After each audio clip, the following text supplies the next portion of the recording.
இப்ப வரக்கூடிய காசு எல்லாத்துலயுமே க்ரூஸ் கண்ட்ரோல்ங்கிற ஒரு முக்கியமான விஷயம். அதுவும் டாப் எண்ட்ல தான் இருக்கு. நீங்க அத வாங்கிக்கோங்க. அதுல தான் அது இருக்கு.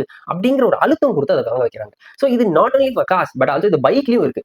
ஆனா இதே விஷயம் இன்னும் பிரீமியமான காசுல அடாப்டிவ் க்ரூஸ் கண்ட்ரோல் இருக்கு. இந்த க்ரூஸ் கண்ட்ரோலுக்கும் அடாப்டிவ் க்ரூஸ் கண்ட்ரோலுக்கும் என்ன வித்தியாசம்? சோ இது 2மே கிட்டத்தட்ட ஏறக்குறைய ஒண்ணு. ஆனா அதுலயும் சில விஷயங்கள் இருக்கு. சோ இது என்னன்னு தான் இந்த வீடியோல பார்க்க போறோம். நீங்க பார்த்துட்டு இருக்கிறது காஃபி சேர்ஸ் இன் 60 செகண்ட்ஸ். சோ இப்போ க்ரூஸ் கண்ட்ரோலும் அடாப்டிவ் க்ரூஸ் கண்ட்ரோலும் என்னன்னு பார்க்கலாம். சோ சிம்பிளா சொல்லணும் அப்படின்னா க்ரூஸ் கண்ட்ரோல்ங்கிறது நம்ம ஒரு குறிப்பிட்ட வேகத்துல ஒரு ஸ்பீட்ல வந்து அந்த காரை போகணும்னு சொல்லி செட் பண்ணி வைப்போம்.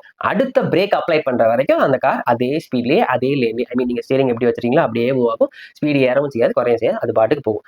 அடாப்டிவ் க்ரூஸ் கண்ட்ரோல் என்ன பண்ணும் அப்படின்னு பார்த்தீங்கன்னா, கொஞ்சம் இத விட இன்டெலிஜென்ட்டா ஒர்க் பண்ணும். எப்படின்னா, சூழ்நிலைக்கு ஏத்த மாரியும், அதோட சிச்சுவேஷன்ல என்னலாம் இருக்குங்கிறத கேப்சர் பண்ணி, அதுக்கேத்த மாரி ரியாக்ட் பண்ணும். ஃபார் எக்ஸாம்பிள் ரோட்ல இப்போ ஒரு சைன் போர்ட்ல 20ன்னு இருக்கு அப்படின்னா, அது கிலோமீட்டர் ஏத்த மாரி அந்த ஸ்பீடு போக ஆரம்பிக்கும். பிளஸ் அது மட்டும் இல்லாம முன்னாடி ஒரு கார இடிக்க போறோம். அந்த ஸ்பீட்ல போறோம்னா, அது முன்னாடி கார் என்ன ஸ்பீட் இருக்கோ, அத இது ஏத்த மாரி வாங்கிட்டு அந்த ஸ்பீட்ல இது மூவ் ஆக ஆரம்பிக்கும். சோ இதுதான் அடாப்டிவ் க்ரூஸ் கண்ட்ரோல். சோ இந்த வீடியோல cruise control versus adaptive cruise control என்னன்னு பார்த்தோம். இனி அடுத்த வீடியோல சன்ரூஃப் இருக்கு. சன்ரூஃப்க்கு டைப்ஸ் எல்லாம் வேற இருக்கு. அதெல்லாம் என்னன்னு தான் நம்ம அடுத்த வீடியோல பார்க்க போறோம்.